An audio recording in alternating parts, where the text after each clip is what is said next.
Keep your eyes on that prize. Hold on. The very moment that all seemed lost, the dungeon shook and the chains fell off. Keep your eyes on that prize. Hold on. Paul and Silas began to shout. The jail door opened and they walked out. Keep your eyes on that prize. Hold on. Hold on. Hold on. Keep your eyes on that prize. Hold on. The only thing that we did wrong was staying in the wilderness too long. Keep your eyes on that prize. Hold on. The only thing that we did right was the day we began to fight. Keep your eyes on that prize. Oh, sing with me, y'all.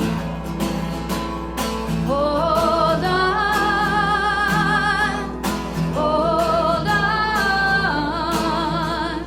Keep your eyes on that prize. Hold on. This is a post-election song, folks. Think about it. Got my hand on the freedom plow. Wouldn't give nothing for my journey now. Keep your eyes on that prize. Hold on. The only chain that we can stand is the chain of hand in hand. Keep your eyes on that prize. Hold on.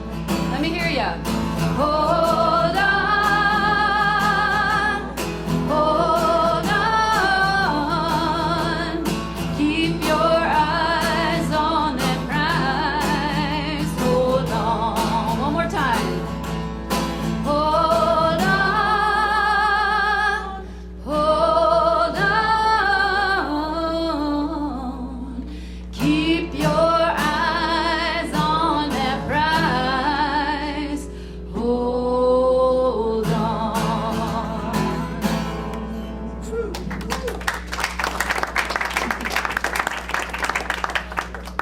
Thank you. Here's another post-election song for you.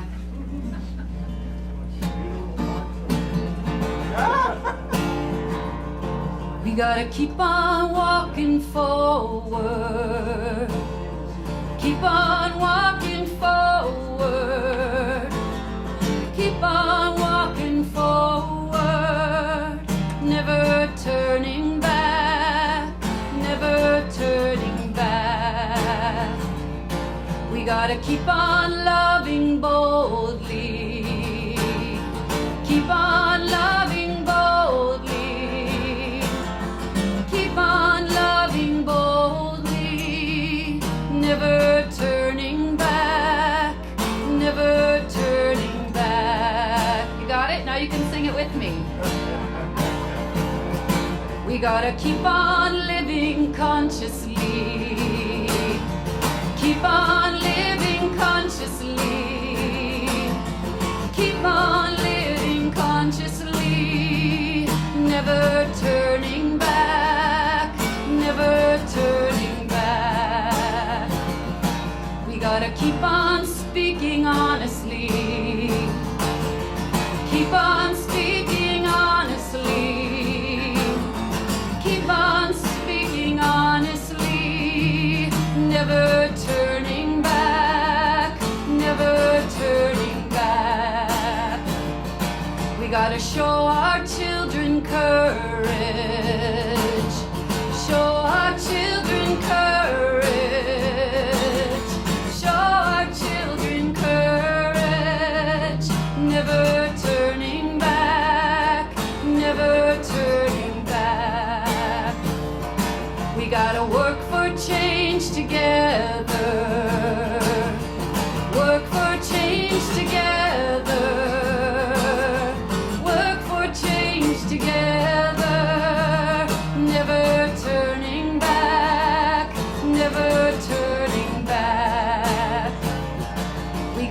Make our voices loud and strong. Make our voices loud and strong. Let me hear them. Make our voices loud and strong. Never turning back. Never turning back. We've got to reach across our borders. Reach across our borders. Reach across our borders. Never turning back. Never turning back. We have to be the change we want to see. Be the change we want to see. Be the change we want to see. Never turning back. Never turning back. We gotta stand up to hypocrisy. Stand up to hypocrisy. Stand up to hypocrisy. Never turning back.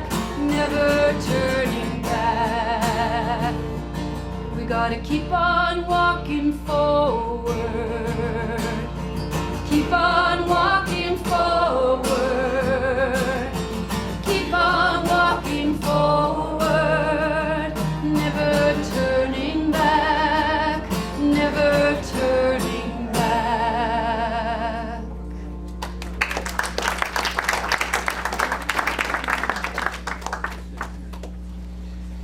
Good afternoon, everyone. The family would like to express its deep appreciation for your attendance here to celebrate the life of Esther Shapiro and to mourn her passing. There will be a few changes in the program you will note as we go along, but not too many. First of all, we have a song, Ella's song, and that is next on our program.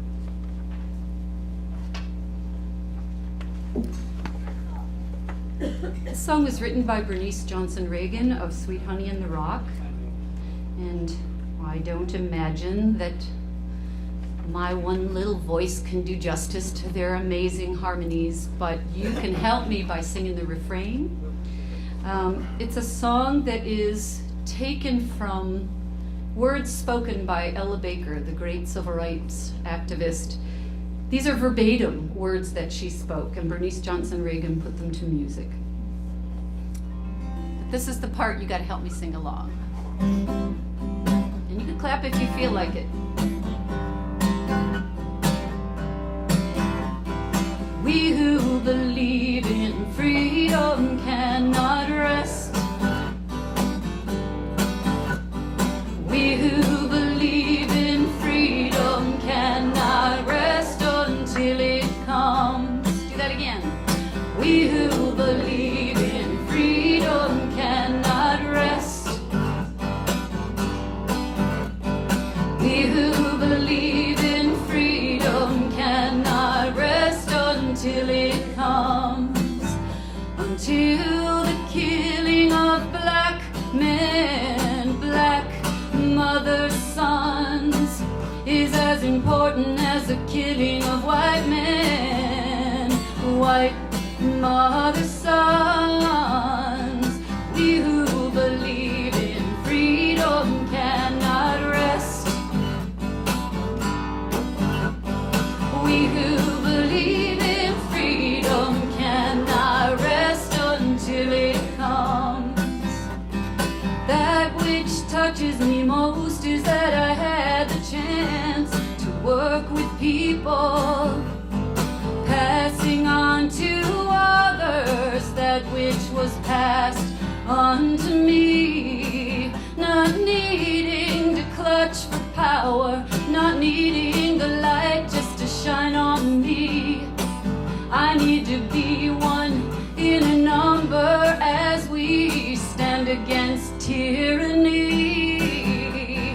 We who believe in freedom cannot rest. We who believe in freedom cannot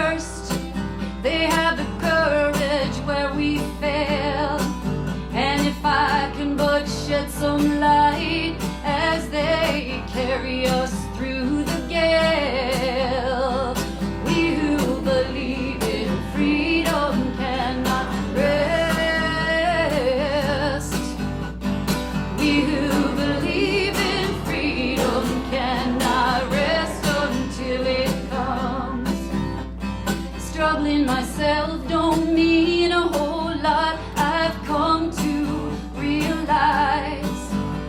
But joining others to stand up and fight is the only way our struggle survives. I'm a woman who speaks in a clear voice, and I must be heard. At times I can be quite difficult. I will bow to no man's word. We who believe in freedom cannot rest. We who believe in freedom cannot rest until it comes. Last time. We who believe in freedom cannot rest. We who believe in freedom cannot rest until it comes.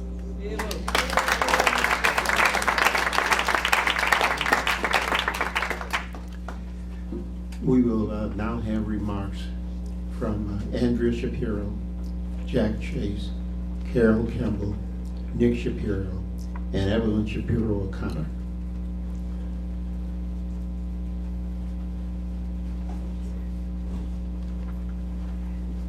Thank you, Jack. I don't think there are too many people left anymore who remember my mother in her early years, so I thought I would talk a little bit about that.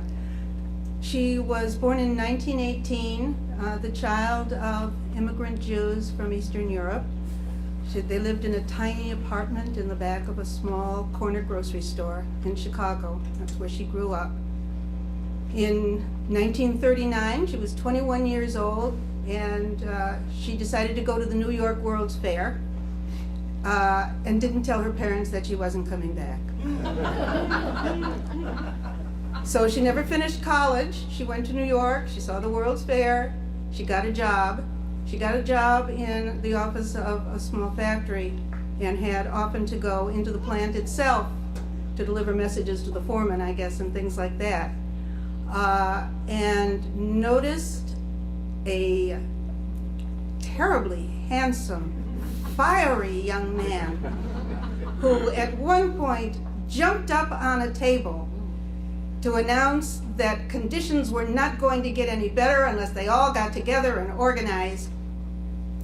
I actually never heard the end of the story to find out if he actually did organize that shop, but 3 months later, he and my mother were married. The young couple immediately plunged into activity. It was 1940. They joined the Communist Party to fight against fascism, to fight against racism, and to fight for the rights of working people. And after Pearl Harbor, when my father was turned down when he tried to enlist, they went to the West Coast to work in the shipyards as their part of the war effort. My father was temporarily assigned to Detroit at the end of the war as a union organizer, and that was about 1945. She started out they lived in a housing project. She had no car, she had 2 little babies. Her husband, they had 1 car, and he had it all the time. He was organizing all over the Midwest, was often out of town. But she didn't let herself be stuck home with kids. She talked to the other women in the project about current events and had groups of women meeting together to talk about why the Korean War was a rotten idea.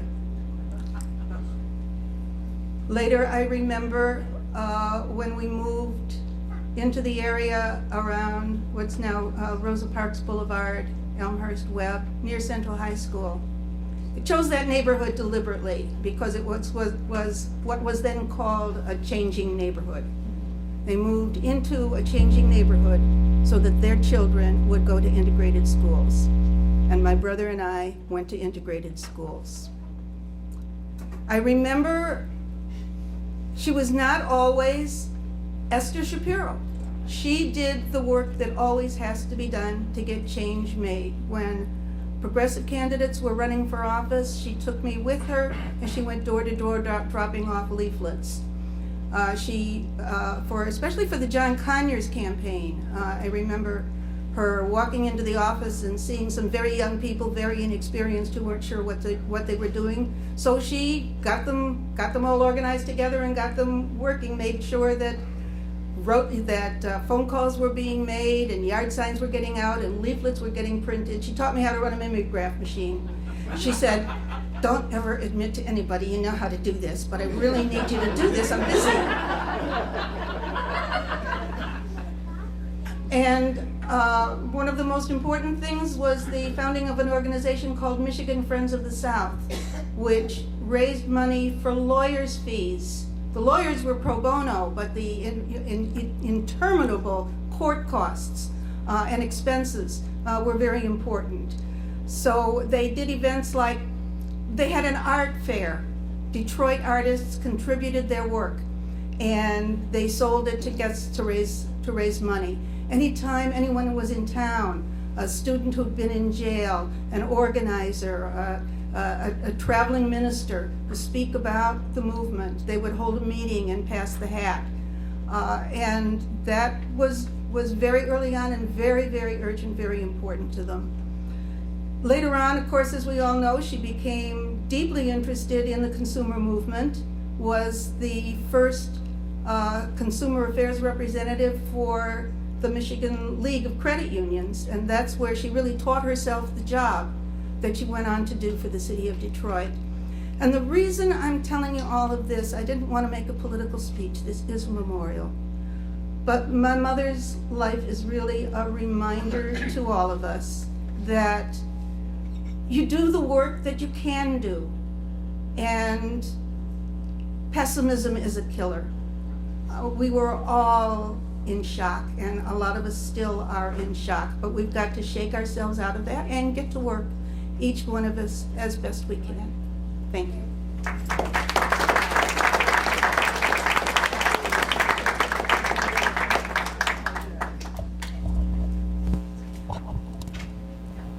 Jack?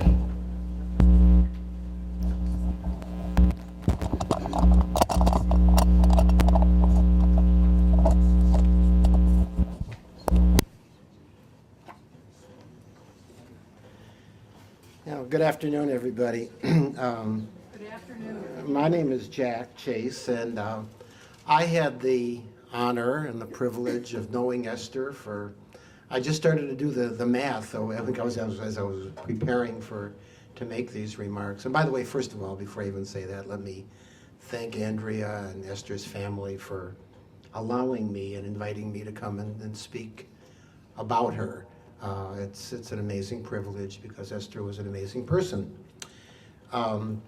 Getting back to what I was saying a moment ago, it's been a long time that I've known Esther. As I was starting to do the math, I realized I had met her in probably the very, very early 70s, which goes back 46 years. And that kind of goes back to where Andrea left off. I was an employee of the city of Detroit. I was working in urban renewal, actually at an office just up the road at the Housing Commission, within a stone's throw of where Esther lives. I had an interest in consumer protection, and it was kind of like the coming thing now. And I guess I'm telling you how I met Esther.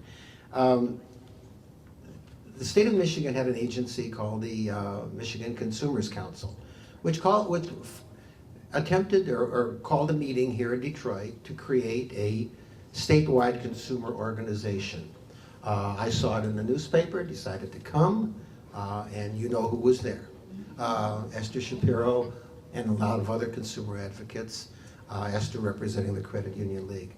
As a result of that meeting, we did form a consumer organization, and I participated in the formation of it, as did, you know who, Esther and a number of other consumer advocates. And we did form. In fact, I see one of them is right in the audience now. We formed a consumer organization called the Consumer Alliance of Michigan. Esther became its president, And for a number of years, we worked and advocated for consumer protection laws throughout the state of Michigan. And by the way, Esther, as many of you probably already know, did not limit her reputation, if you will, to the state of Michigan. She was president of the National Consumers League. She was on the board of the Consumer Federation of America, and her reputation and her influence was nationwide and statewide, and of course local. Out of the Consumer Alliance of Michigan, Esther and I became well acquainted and worked together quite closely. And then came 1974. And 1974 essentially created two things. One, new City of Detroit charter went into effect, which among other things called for the creation of a consumer affairs department, similar to what New York City had. And the new mayor of Detroit, Coleman A. Young, who Esther knew very well, appointed her first director of consumer affairs. And seeing an opportunity, yours truly, went to Esther and said, well, here I am, a card-carrying civil servant. All you have to do is sign the papers, and the transfer papers. And 25 years later, we were still working together. Esther created, the charter created the department, but Esther really created it. We started literally working in a hallway in the city-county building. It was called the Link. It was a hallway between the city office and the county side of the building. A few desks, a few chairs, and a partition, and that's where we were. We've since moved on to other areas, Northwest Activity Center, other parts of the city-county building and the Cadillac Tower, but that's where we got started. And I think it's interesting that Esther, when she was appointed, I don't think she really realized that she was being more than an advocate. She was going to run a department. And I think she was surprised when I said, well, I can work for you. But at any rate, she did. And Esther learned very quickly the ins and outs of city government. I think she often told me, well, I hired you because you knew your way around city government. Well, you know, I knew the way to the bathroom, and I could find my way around the building. But Esther quickly learned the tools of city government and the politics of city government, how to survive, and obviously became a nationwide, nationally known, state-known consumer advocate. For the next, and I guess I won't bore you with 25 years worth of history, but let me just say that over 25 years, Esther and the Consumer Affairs Department had a pretty good run. Esther certainly became well-known around, very well-known around the Detroit and the state area. To this day, when I talk to somebody many years after my retirement and talk to them about, well, I used to work for the Consumer Affairs Department. Oh yeah, that was Esther Shapiro. And sometimes if they didn't remember the name, they remembered, oh, that lady. Yeah, so her legacy lives on, believe me. A couple of anecdotes, and then I won't bore you with more. But a couple of anecdotes that I think are indicative of Esther. One, and it's funny because I think that I kind of, a little later on, became to appreciate how politically aware and she was. I used to get angry at her because every year we would have budget hearings and prepare a budget for the city government. And Esther, I would always ask her, well, we need more staff, Esther. And she'd nod at me. And then she'd go into the budget hearing and convince, and I shouldn't say convince, she would tell the budget director and everybody else who was there how she made do with nothing. Students, volunteers, smoke and mirrors, but so here I am saying, we need more staff. I can do it with students, she was telling them. The reality is, I think that enabled us to survive all of these years. because even in the better times, city government was always tight. And city government was worried about things like police protection and fire protection and picking up the garbage and getting the street lights on. And although Esther was quite popular and did a nice job, I think consumer affairs was not on the top priority of many city budget people. And I think Esther managed to keep us going for well over 20 years because she knew which buttons to push. I would also like to just mention that Esther was a very determined person. I remember once, in fact, I didn't remember it. My wife Audrey reminded me when we were talking about it last night of the time when, you know, Esther did radio programs. She did on radio spots, and then she was, we had a radio program, an hour-long program on WXYT for a number of years. And we did that program from our office on the 16th floor of the Cadillac Tower. Well, one day, the elevators failed, and Esther was down on the first floor. 16 floors later, she made it to the program. One flight by one flight. She was huffing and puffing, and she was not exactly young then, but she made it. And she was a very determined person. So, over those years, obviously, if all of you followed Esther or knew about her, you knew of all of the rip-off artists we chased and tried to corral and try to put out of business. Some we were successful, some we were not. But we had a good run chasing home repair contractors, furnace repair contractors, pyramid schemes, fake rental agencies, fake modeling agencies, fake employment agencies. You remember that? So at any rate, in a nutshell, I think Esther, with her reputation and with our ability as a department, did much good for the city of Detroit. In retirement, and I'll close with this, in retirement, as she retired and then I retired, Esther and I remained friends and colleagues over the years. We would have lunch together, very frequently. And as retirees do, we talked about our grandchildren and our children, and then we talk about the good old days. And the good old days included what we did and tried to do. And Esther's remark always ended up with, well, we had fun, didn't we?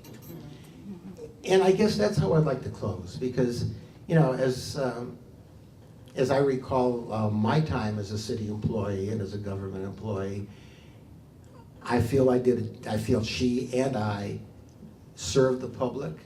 I feel she and I did good unto the community, and we had fun. And what more can one ask for? So, thank you, Esther. Thank you.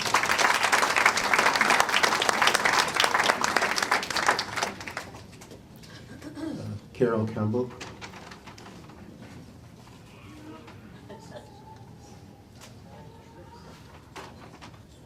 Well, oh, thank you, yes. It wasn't set up for me. Okay. Thank you. How does that work for all of you? Good.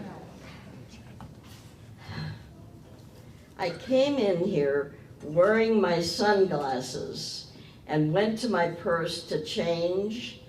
The regular ones aren't in my purse. Where are they? I don't have a clue. So I can see you, and you have been introduced to me. Here we go. If every one of you, or one by one of you, were invited up here, you could stand here and tell a wonderful or 10 wonderful stories about Esther, so that 5 of us are going to be up here in no way says the rest of you couldn't be as well. When I was thinking about what was I going to say, the mail came this week, and it had the bulletin from Stratford. Now, every November for years, this would come to the Campbell household. And that day or the next day, Esther would call and she would say, "Get down here, Carol. We have to decide what we're going to see at Stratford. We have to buy the tickets." This would be November for next July or August, but okay. I'd go down. Both of my stories, I have two for you, and they're both at the table in her living room stories. We'd sit at the table there, and we would go through all the plays that were going to be presented, and we'd finally decide on which 5 we were going to see. And at that point, I think I'd usually go home and I'd say to my husband, "Well, we're both still alive," but the next day I'd go back and we would decide which week that those 5 plays were being presented we would see.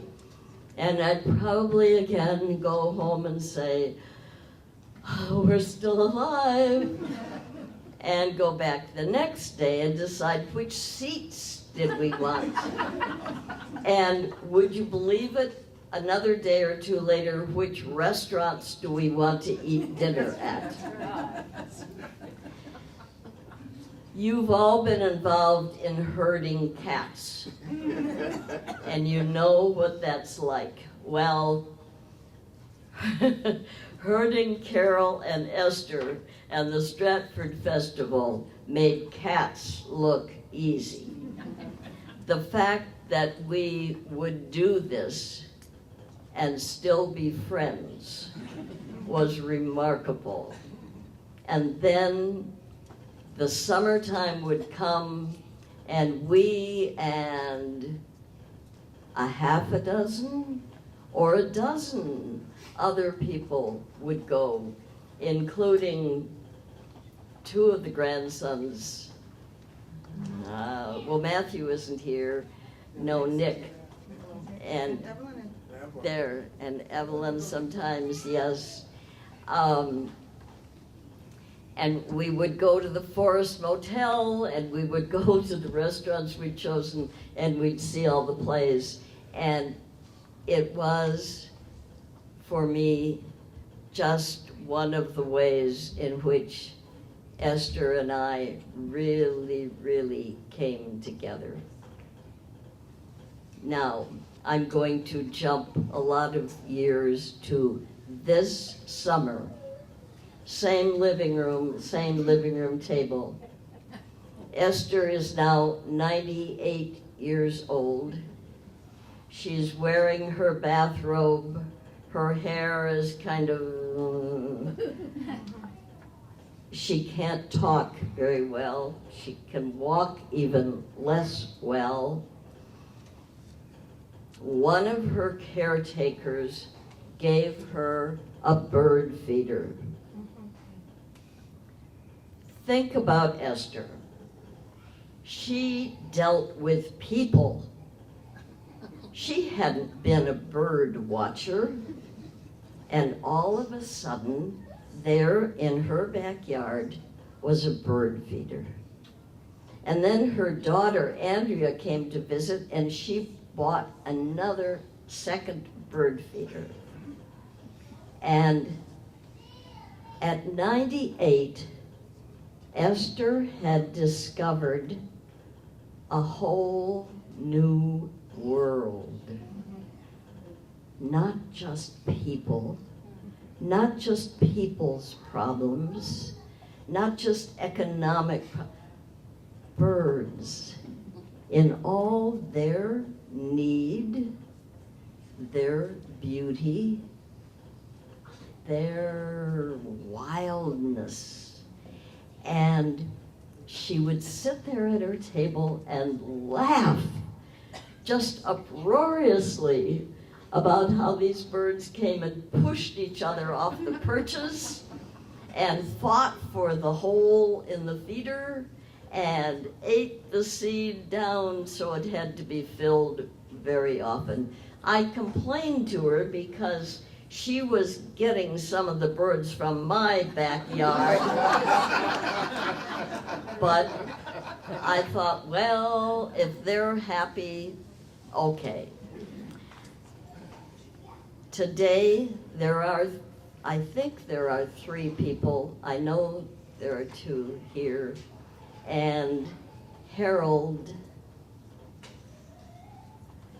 I've got something for you. Would you come up here, please?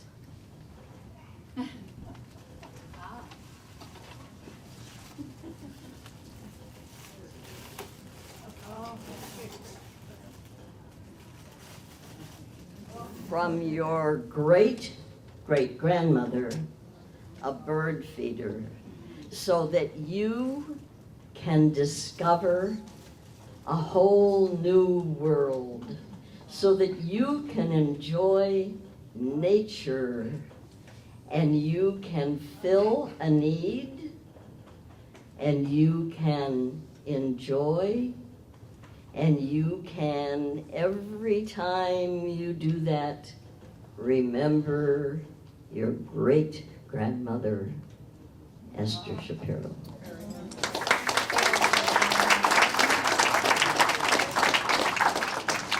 And we have another grandson here, Maxwell. There he comes.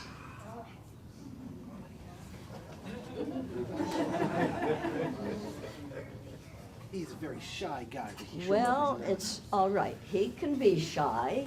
Birds are shy. And one of the things that you're going to discover, Maxwell, when you and your parents hang this from a tree,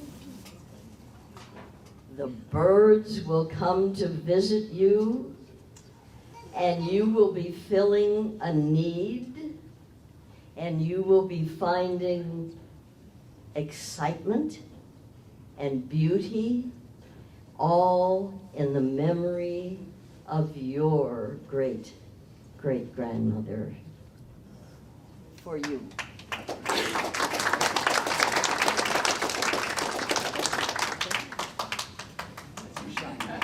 And we have a third one. Mariana is here, and this is a little bit out of her realm of thinking about now, but you all know, we all know, that she has her great-grandmother's genes. She is the great-granddaughter. And when Mariana puts a bird feeder up where she can see it, and she finds that excitement, that need, that fun, and she can laugh, and she can wonder, and she can remember her great-grandmother, Esther Shapiro.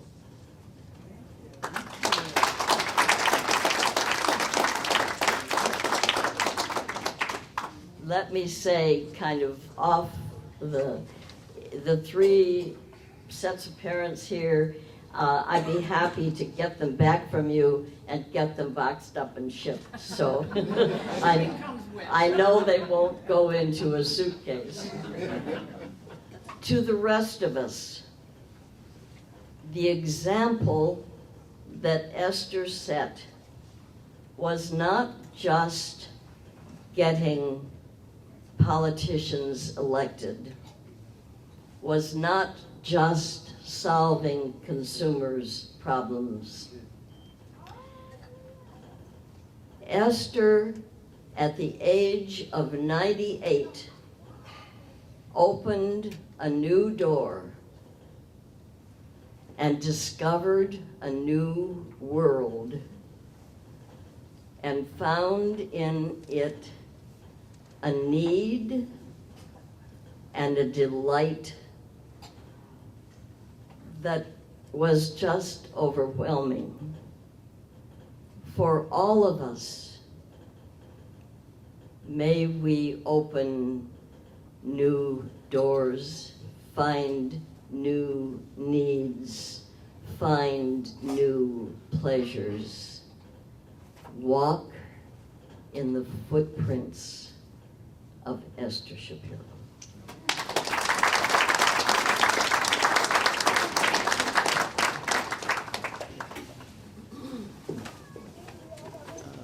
Nick Shapiro. He's tall. He's not here? Okay. Oh, this guy here, okay. Is there any way I can balance this, or is that not going to work? I don't know. I can tilt. Yeah, that'd be great. I was told to write something and not just improvise, so.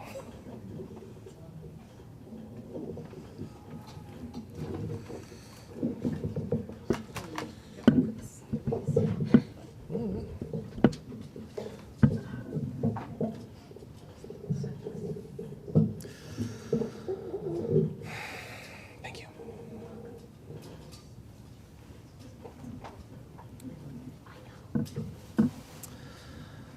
A lot of people here. A lot of people love my Nana. Thank you. We are the ancestors of the ones yet to be, and we are the paper of the previous tree. No, just move the microphone towards you. We are the ancestors. Is everybody awake now? Talking in all of this. Thank you. We are the ancestors of the ones yet to be, and we are the paper of the previous tree. May everything we say and do, may it all come out right, for we are the ancestors of the ones yet to be. I have been asked to speak today. Specifically, I've been asked to give my perspective on Esther, who I will always know as my Nana. For me, it's been called a unique perspective. My parents divorced when I was about 2 years old, and we all needed a little bit of help. And for the next few years, my Nana took a lot of care of me. She was like an additional parent to me. And as I grew up, I spent every Saturday evening at my Nana's house. And she was a wonderful grandmother. She would cook dinner. She would give me a bath. You know, my mom would sometimes complain I didn't eat enough, but that was never a problem when Nana cooked. Nana would always just tell my mother, "For me, he eats." It was delicious. And my weekends with Nana were filled with her lessons. She was determined to teach me a number of things, starting with the social graces, which I much later found out was not one word, social graces, but it was actually 2 words. And she shared with me her knowledge of history, of cultural appreciation, and of course Shakespeare. She loved the arts, and she made sure that I was fully exposed to the arts. She loved fine paintings, she loved ballet, she loved Shakespeare, she loved the opera. When I was a very young child, roughly Maxwell's age, more or less, apparently my favorite opera was Lucia, I'm told. I don't really remember Lucia. I remember Carmen. I remember watching Carmen, singing along to Carmen, but I've been told my favorite opera was Lucia, and you do not disagree with Nana. She had that look. I'm like, okay, Nana. She took me on many trips to the Detroit Art Institute, and she would share her favorite paintings with me and often explain the historical significance or the cultural significance or what was happening in various classical fine works of paintings. And sometimes we would notice little interesting details, like one painting that had a very modern-looking deck of cards in a 500-year-old painting, and thought that was fascinating. But my clearest memory, to be honest, as a 5-year-old going through the DIA with my Nana was anytime we would walk past, not through, but past the modern art wing or various rooms of modern art, she would just wrinkle her nose and say, "Yuck!" Very clear to the 5-year-old, and that was just hilarious to a 5-year-old. They were, "Yuck!" So I would comment, "Okay, Nana, that's ooh, nice, wow, yuck." And then, of course, there's her annual trips to Stratford, and you all know about her trips to Stratford. You were just told. If you don't know, you can ask the person to your left or the person to your right. They'll tell you all about the trips to Stratford, which were just wonderful. And continued through my younger years, through my adult years. I obviously didn't go every year, but her cultural education of me continued through the decades. Just a few years ago, she mailed me a beautiful copy of some poetry by Ovid's Metamorphosis. And this is just lovely poetry that she said she had memorized as a schoolgirl almost 90 years ago. Just that image of her 90 years ago memorizing these beautiful poems. So here's a poem. It's not one she sent, but she has achieved success who has lived well, laughed often, and loved much, who has filled the niche and accomplished her task, who has left the world better than she found it, whose life was an inspiration, and whose memory a benediction. And just a few weeks ago, myself, along with my dearest, wonderful Holly, and our beautiful son Maxwell, to whom I just will always be grateful. Thank you, Holly. We came to visit Nana, and we happened to be here on her final days. And we came down to her house in Detroit on her last day, as it turned out. We went into her bedroom and we spoke to her. Her eyes were closed, but she seemed perhaps to hear what we were saying. And we all said hello and held her hand and told her how much we loved her. "Hey, buddy, come here." And this guy got to say, he said, "I love you, Nana." And she seemed to hear it. And then I think the last thing she heard, as we were leaving the room, her great-grandson said, "Bye-bye, Nana." Thank you, Nana. I love you.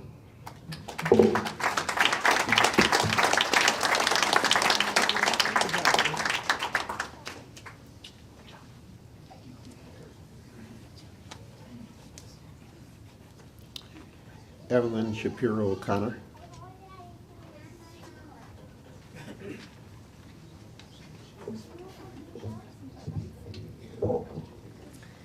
So the end of the story that my mom told about how my Zeta and my Nana met at that sweatshop that he helped organize, I happen to know.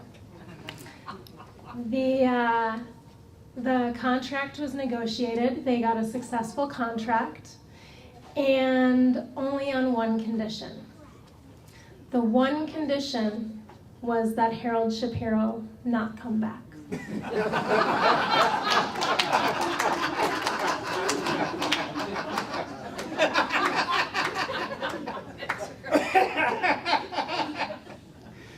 So since I was a little girl coming to Detroit, we grew up in Chicago, and we would always come for Thanksgiving to visit.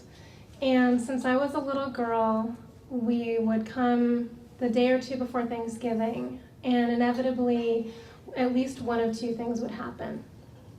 There would be news crews at the house asking Nana about her latest opinion on the latest fraud or the frauds to be aware of over the holidays that were coming up.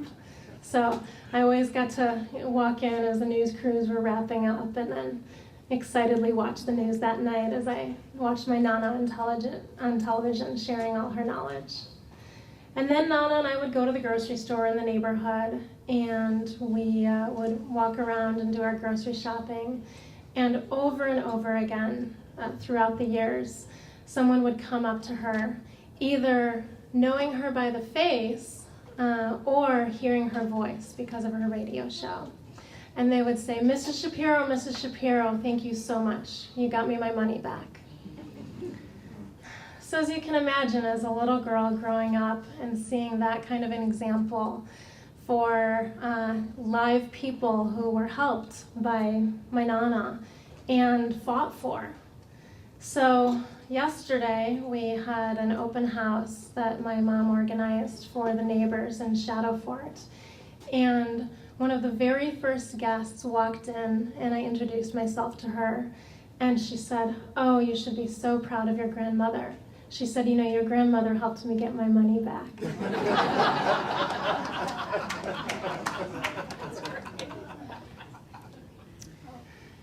My Nana was, she was revolutionary and she was progressive in every way. And she was a true radical, politically and personally. When I came out as gay almost 20 years ago, she was brutally honest with me and also the best person I had ever come out to.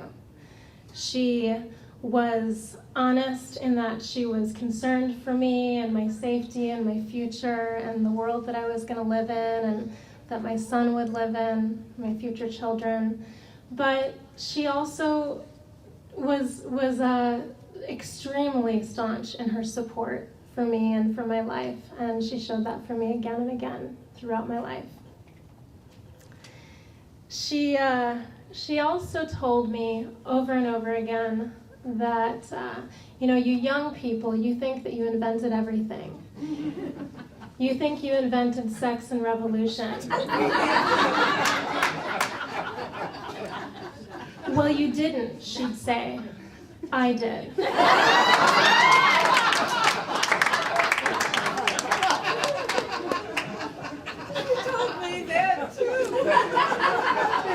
Apparently she told my mother that also.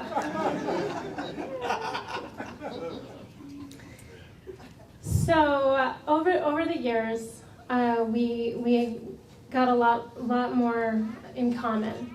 My career in the union movement as a union organizer, and then later in compliance, I didn't even realize it at the time was such a match to the kind of work that she did. And when I realized it was when I would call her again and again and again for advice. I'd call her on the phone, and whether it was office politics or a strategy that I needed to try to work through or try to figure out on fraud enforcement, she would just walk me through it. And she was just very assured, and she would say, "Okay, now listen, here's what you need to do." And I was just the recipient of her mentoring and her knowledge in that over and over again. In fact, until the last month before she died, I was able to call her on the phone and ask her for advice about work. There's not a lot of people at 38 years old that can say that their grandmother was able to offer professional advice, and I'm so lucky and grateful for that. She would also talk about just about anything with me. We would talk about sex, and which was a really wonderful thing to be able to talk to. My mom's covering her ears. Really cover your ears for this one. This is a little bit sassy, so cover your ears if you don't want to hear it. But she would tell me that her husband, my Zeta, Harold, and she were so good at it that they should go into the nursing homes and give workshops.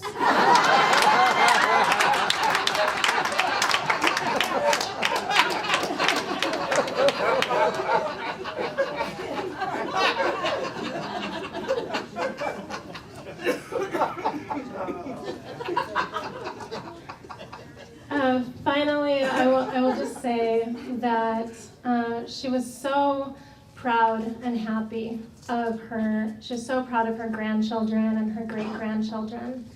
And she would say, "These are my jewels." And can somebody cite that for me? These are my jewels. I can tell you the author. Yeah.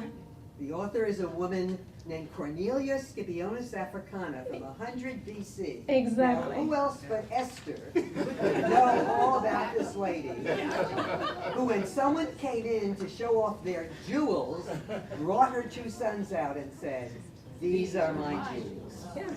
So she had a frame on the wall that says, "These are my jewels," and it's right above the picture of all her grandchildren and great-grandchildren. So many of us moved away though, and we all hated to be so far away. Many years ago, as she started getting older in age, she took me aside, and in that voice that only Esther Shapiro has, she said, "Don't you ever let them take me away from here." She said, and she was serious. She said, "Don't you let them take me away from this neighborhood." And it was her relationships in Shadowford, her friendships with the Sapersteins and the Campbells, my Aunt Anne, and more recently, particularly her friendship with Jennifer, that were such comforts to her late in life. And she said, I won't survive without these relationships. I need this. This is my life. And so just as a family, we are so deeply grateful to all of the friendships and the family that were near to her that gave her such love and support. Thank you.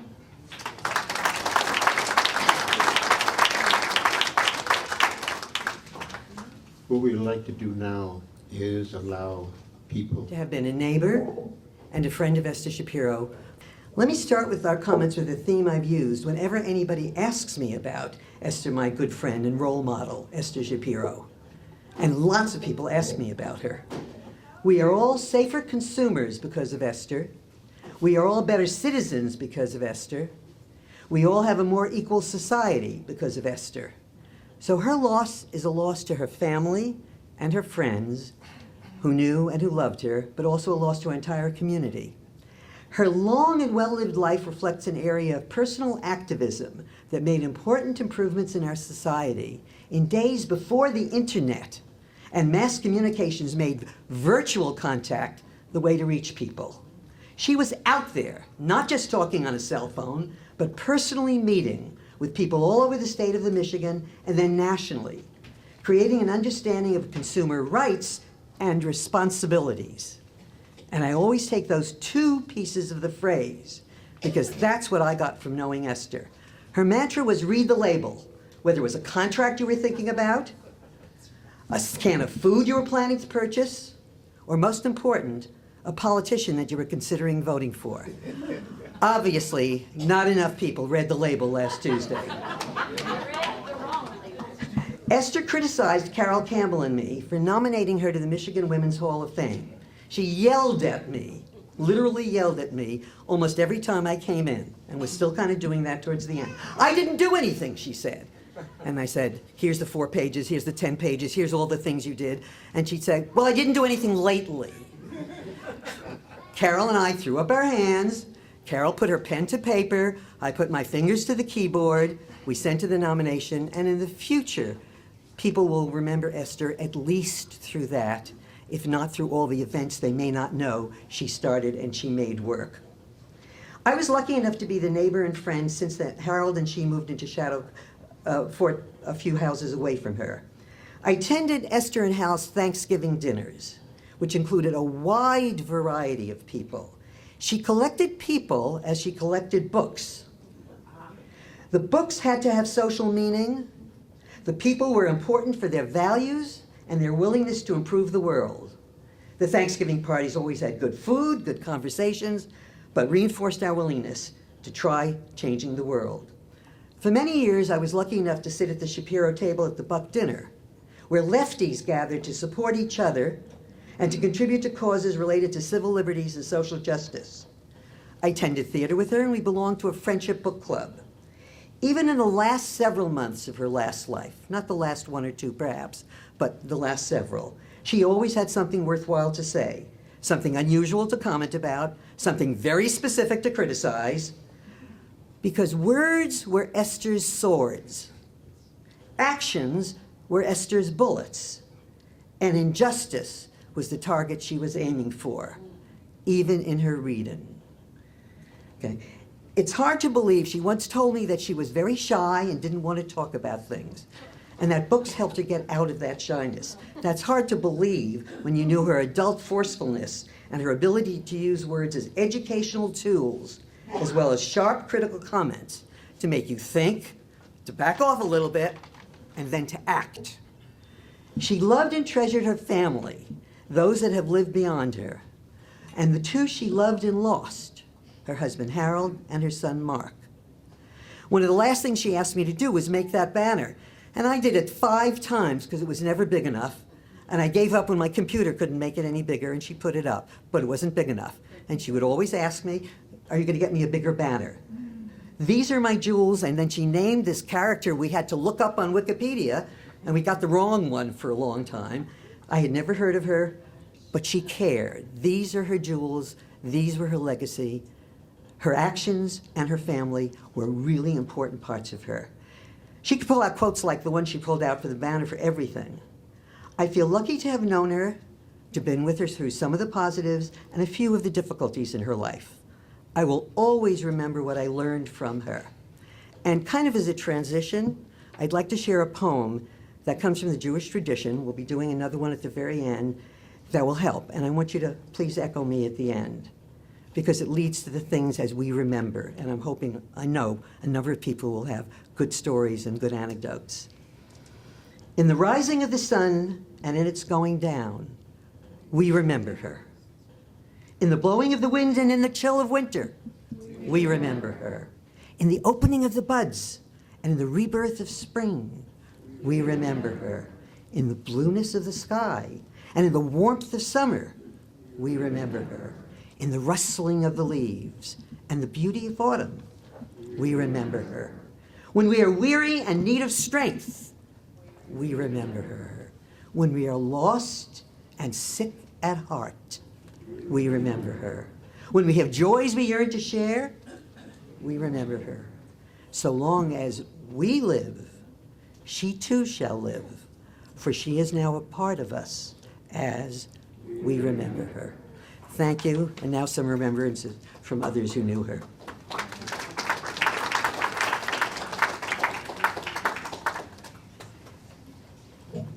Is this all right? You don't have to get that close. Oh, okay. I'm Wendy Watson, Sorry, Wendy. and I'm going to represent the Buck Dinner, which Esther was so involved with. And what I wanted to say and get to before we even get to the end of this is that she broke the glass ceiling for the Buck Dinner. It was a men's organization. They went hunting. They got their bucks, and the women cooked. Okay, and that was tradition. And she broke it. And I remember the meetings in her. I became a headhunter in the 80s, but before that, I have a feeling she was a headhunter in the 50s. I'm not sure, and if anybody remembers when she became one, let me know, because we want to do something for the Buck Dinner in honor of Esther. Well, Esther, I learned a lot today about when they first came and things, but they fell in with this crowd of people, this gang of progressive and activists and communists, and but these were folks who were working on civil rights, on a number of causes. And in the 50s, in the Buck Dinner, you couldn't go unless you had that invitation in your hand that said that Esther Shapiro, or whoever your headhunter was, had invited you. And there was a list, and I remember Karen Shapiro looking over that list and saying, you're on it, yeah, you can come. So I don't know about the earlier years that much. I do know that every year we would meet in Esther's basement. We would meet at Leonard Grossman's one time, and then Esther's basement another time, and then went to the Goodman firm to decide where the money should go that was raised. But in Esther's basement, she held court. And I remember one year when Jack Shapiro, who was not the same Shapiro, sorry, he was cooking for us. Or he was the head cook, but still a lot of people we were cooking for ourselves at that point. We can't do it anymore. We were more than 800, and that was about 300, But he wanted to serve Brussels sprouts. And I swear, civil war nearly broke out. Because there were people that loved them and people who hated them. And I remember Ernie and I looking at each other and going, I now love them, but I didn't then. And Ernie said he hated them. But Esther, when we were doling out money, she was such a strong, opinionated woman. Yeah. But I'll tell you, if she liked you, she was super warm to you. Super warm. But she had a biting tongue for anything she thought was wrong. I'm glad she got to vote for Hillary before she died. She did. And that she didn't know what happened here, because here it comes all over again, all those things that she fought for or against. But, as others have said, people like Esther help us go on. So that's all I want to say.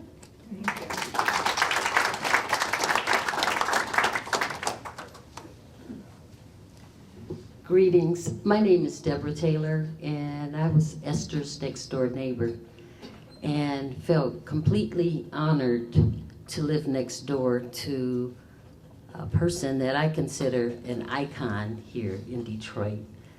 And my personal shero, I'm an activist myself. And so while Shadowford is a very progressive community, we're very diverse also. I see her as an icon. She was a mentor to one of my heroes, Coleman A. Young, who happens to share the birthday that I share.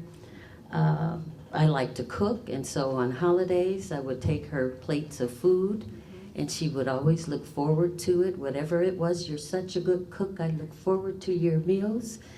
And we just had a really special friendship. In these later years, in this last year in particular, sometimes I would just go over, and this last time, she started talking about her involvement with the charter, in which I was involved with this last charter change. And she talked about how she basically wrote her job and controlled that. And I said, I'm so jealous because we didn't have that opportunity. But she did, and she made it happen. I just want to say to the family that you had a very, very warm, loving, strong, wise woman in your life, and you're very blessed to have had her, and so are we at Shadowford Place. Thank you so much.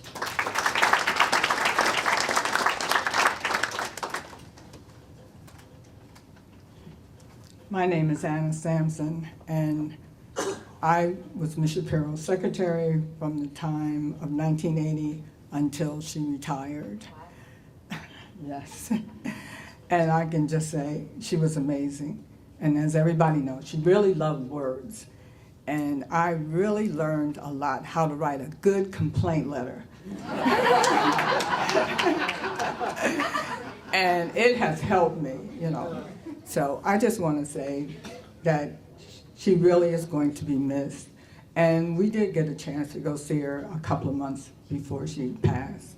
And she was telling us about the birds and everything, and sort of reminiscing a little bit when she used to fly to New Jersey to give consumer education talks.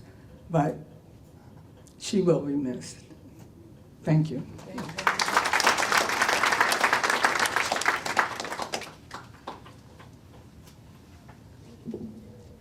Hi, my name is Carla Pinsick Anderson.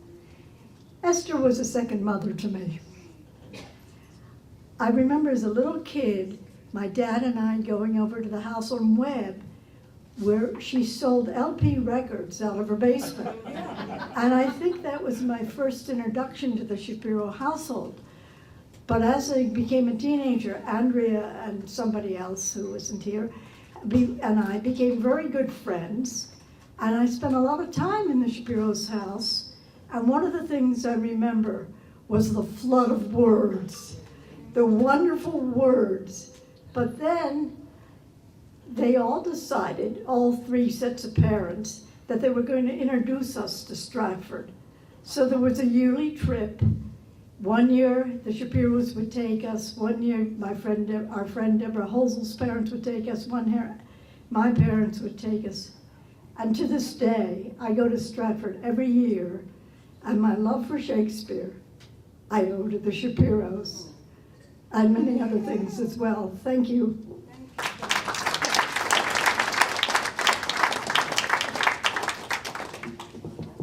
Thank you very much. What I'd like you to do now is turn to obituary and read it silently. And then on the back page, you will see a poem. We'd like you to read that silently to yourself. Take a few minutes, please.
I would now like to ask Stuart Traeger to come forward.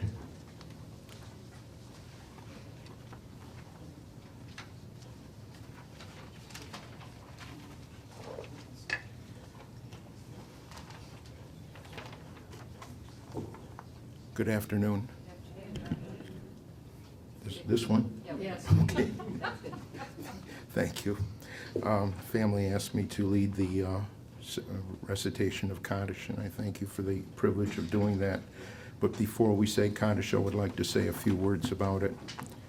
Jewish tradition says that the saying of the prayer eases the transition of the soul from this world to the next.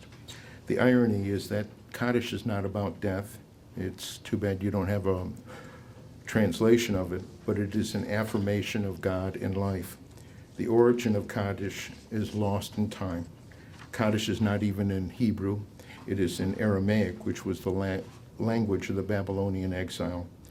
The recitation of Kaddish had become customary at the end of a rabbinic study session. It was not until the Middle Ages that Kaddish was associated with funerals. A group of students were at the funeral of their beloved rabbi. The grave was filled in, and one of the students spontaneously started saying Kaddish, and the rest joined in. What was appropriate at the end of study became part of the ritual at the end of life. It was adopted by the common people because they could feel the healing power and the beauty of the prayer. So I ask you to stand as we all say Kaddish. It is for those of you that don't read Hebrew or the transliteration of Aramaic, it is transliterated below.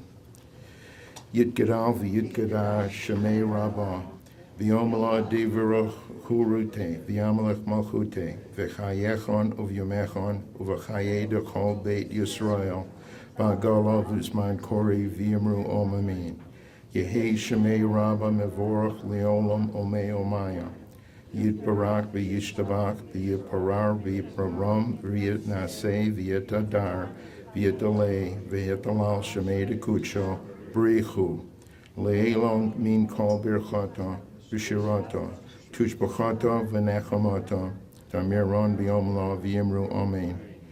Yehi shlom araba min shemayim v'chayim olenu v'al kol Yisrael v'yimiru amen. Oseh shalom b'mimrav hu yaseh shalom olenu v'al kol Yisrael v'yimru amen.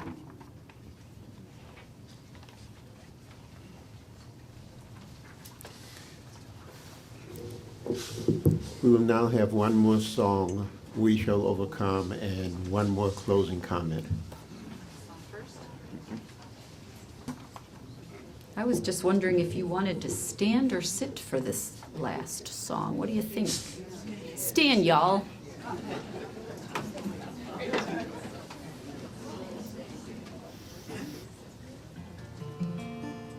In some circles of people, they would never sing this without holding hands with each other, but it's up to you.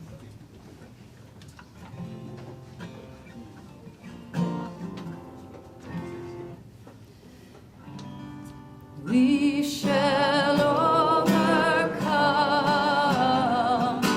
We shall overcome. We shall overcome someday.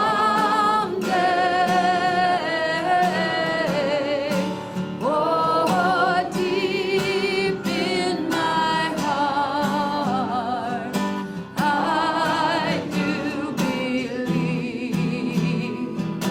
we shall overcome someday. We'll walk hand in hand.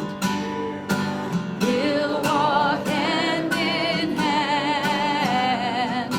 We'll walk hand in hand.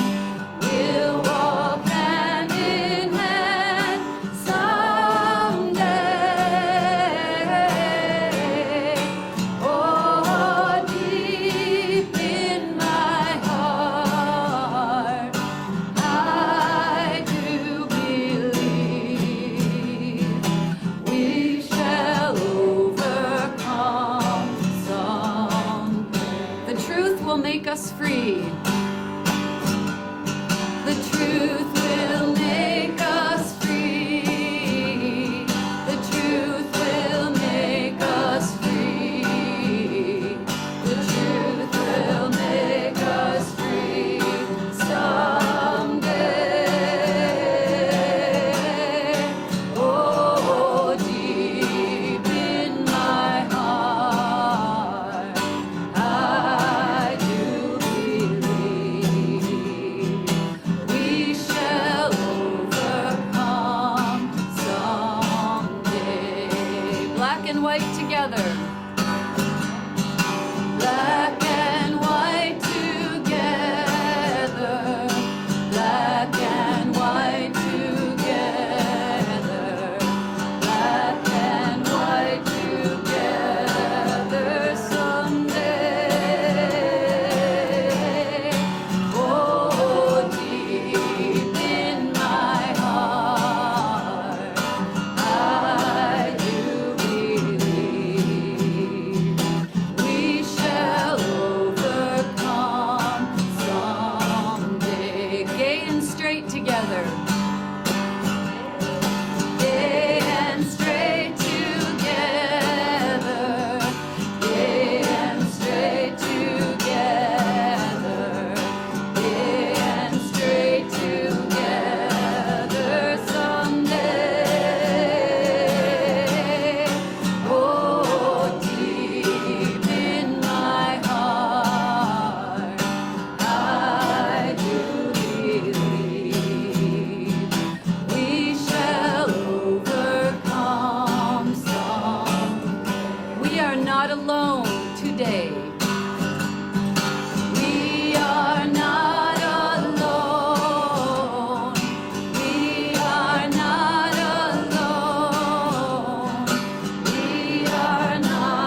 afraid today. We are not afraid. We are not afraid. We are not afraid today. Oh, deep in my heart, I do believe we shall overcome someday. We shall overcome. We shall overcome. We shall overcome someday. Oh, deep in my heart, I do believe we shall overcome someday. A virtual test to Esther.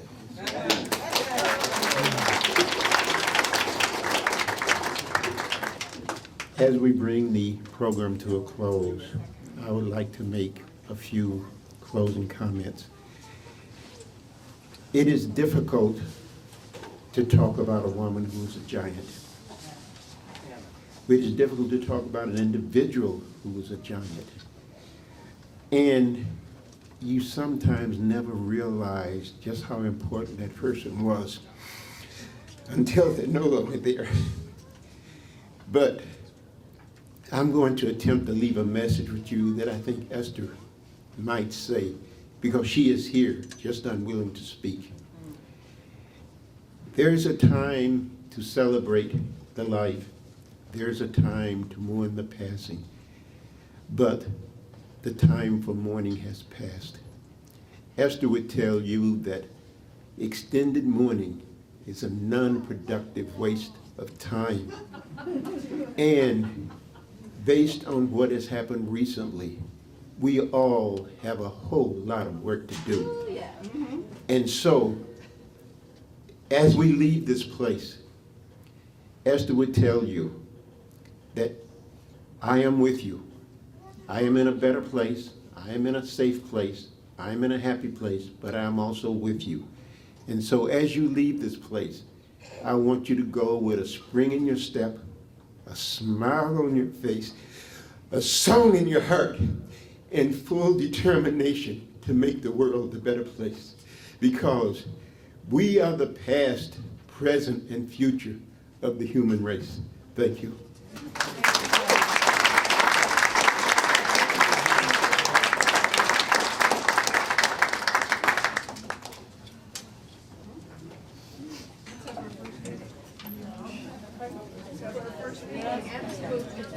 Oh, I just turned it off. Hold on, let me turn it back on. Oh, okay. Oh, the mic. I've got one question. Go ahead, use the mic. Okay. Is the mic on? I don't know, is it? No. Okay, hold on, Emma. Okay, try it now. It just occurred to me to ask, there will be an archive of her papers at the Ruther Library at Wayne State University. If anybody has even one of the dozens and dozens of pamphlets that her department produced on everything from warranties to lending to credit to 50 ways to use vinegar, any of those pamphlets at all, we would love to have them for that archive. You can talk to me afterwards if you think you might have some. You can send it to my mother's address. The mail will be forwarded to me. That's one of the things that I'm missing from her papers, and we'd love to have that included. Thank you. There are still refreshments. Yeah. And there are still refreshments, so please join us for refreshments.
too.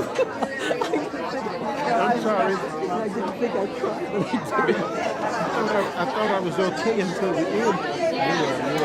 You did wonderfully. Thank you. You know something?